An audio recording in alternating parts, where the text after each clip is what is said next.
Dinimiz ta'limotlari milliyligimiz bilan, milliy qadriyatlarimiz bilan chambarchas bog'lanib ketgan.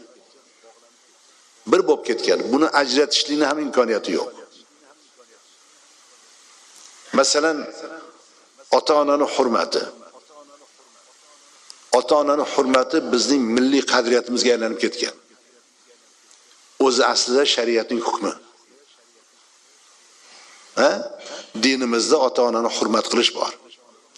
Ularga ihson qilish bor. Ularga yaxshilik qilish bor.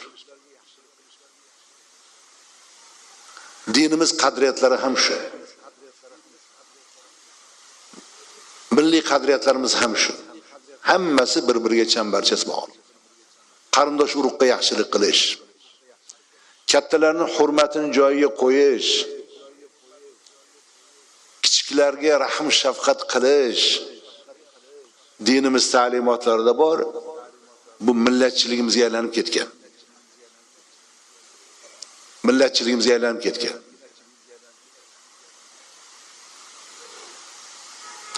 Oxirgi paytda ana shu narsaga biz muhtoj bo'lib qoldik. Ilgari o'zbek millati ro'parasidan chiqqan odamga salom bermasdan o'tmagan. To'g'rimi?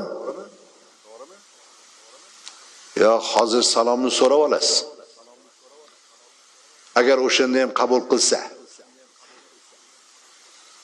qabul qilmasa g'o'ddayib o'tib ketaveradi. Hamma bir-biriga salomlab, bir-biriga salom berib salomlashib yurgan. Diniy ahkomlar ana shu darajada millatchiligimizga singib ketgan. Chambarchas bog'lanib ketgan. Ularni bir-biridan ajratish mumkin emas.